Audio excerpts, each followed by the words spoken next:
Ashamaa ooltanii bultanii akkam jirtu? Amma barnoota ni qabadhee jiru. Xiqqoo kan rilaaks nama godhudha. Innis waa'ee faayidaalee kolfuun fayyaa qaama keenyaaf qabu kan jedhudha. Kolfuun faayidaa hedduu akka qabu indaayireektilii ni beekna. Mee fayyaa keenyaaf kolfuun faayidaa maalii qaba kan qorannoon adda addaa mirkaneesse yookaan kan saayinsii mirkaneesse kan jedhu mee akka armaan gaditti haa ilaallu. Chaanalii kana haaraa taanaan sabskiraayib gochuu hin dagatina. Asumaan gara barnoota kootti seena. Kolfuun faayidaa hedduu qaba. Innis bakka sadiitti haa qoonnu. Faayidaa kolfuun fayyaa qaama keenyaaf qabu, faayidaa kolfuun fayyaa sammuu keenyaaf qabu, akkasumas immoo fayyaa hawaasummaa keenyaaf qabu kan jedhutti akkasitti qoonnee ilaallu. Jalqaba faayidaa kolfuun fayyaa qaama keenyaaf qabu maadha jennee ilaalle kan jalqabaa kolfuun akka nuti ofirraa buunu nu godha yookaan akka nuti rilaaks taanu nu godha jechuudha. Laafa rilaaksis the whole body. Nam tokko takkaa garaamarraa yookaan sirriimatti kolfinaan maashaaleen qaama isaa daqiiqaa 45f rilaaks ta'u jedha qorannoon akka agarsiisutti.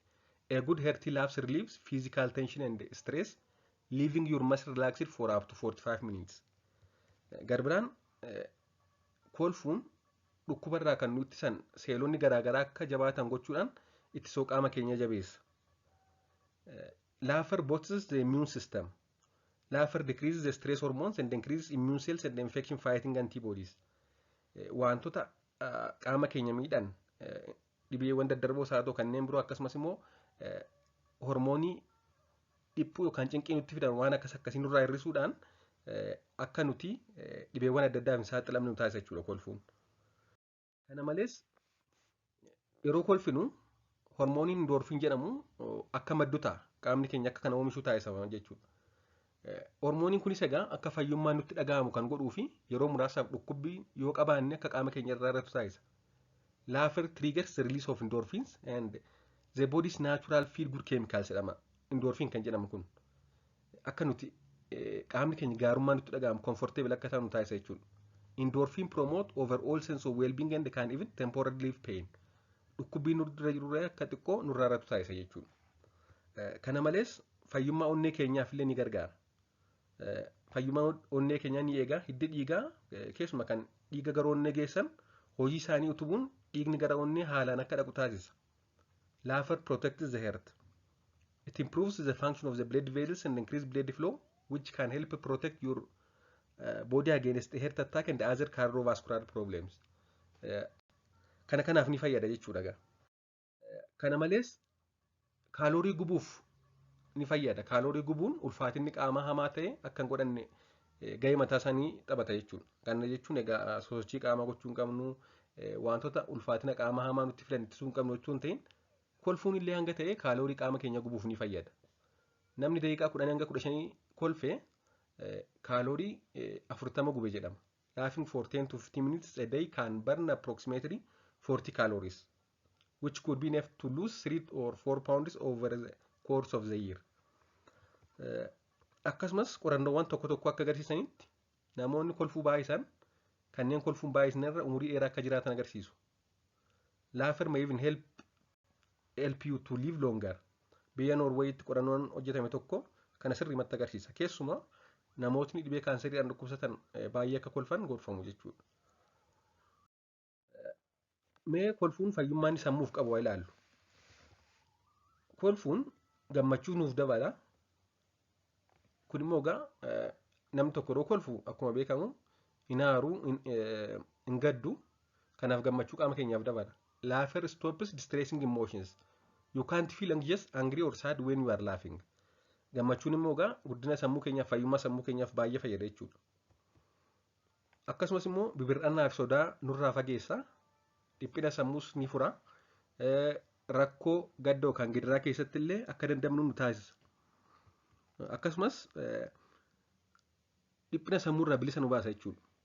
Laughter helps you relax and recharge. It reduces stress and increases energy, enabling you to stay focused and do your work. Sadaffaan jireenya hawaasummaa keessatti kolfuun faayidaa hedduu qaba. Kana hundi keenya beekna. Nam tokko yoo fuula gaarii agarsiisee sokkee fi fuula kolfa qabu kan ismaayilii fuula akkasitti agarsiisee deemnaan garaagarummaa isaa beekna. Walitti dhufeenya keenya jabeessa. Akkasumas immoo namoonni akka bashaan godha. Be more spontaneous. akka firii ta'anii rilaaks ta'anii sitti dhiyaatan taasisa jechuudha. Akkasumas immoo hojii gareedhaan hojjetamu jabeessa akkasumas walitti bu'iinsa akka irrattu taasisa yookaan akka fagaatu taasisa jechuudha bakka hojiitii.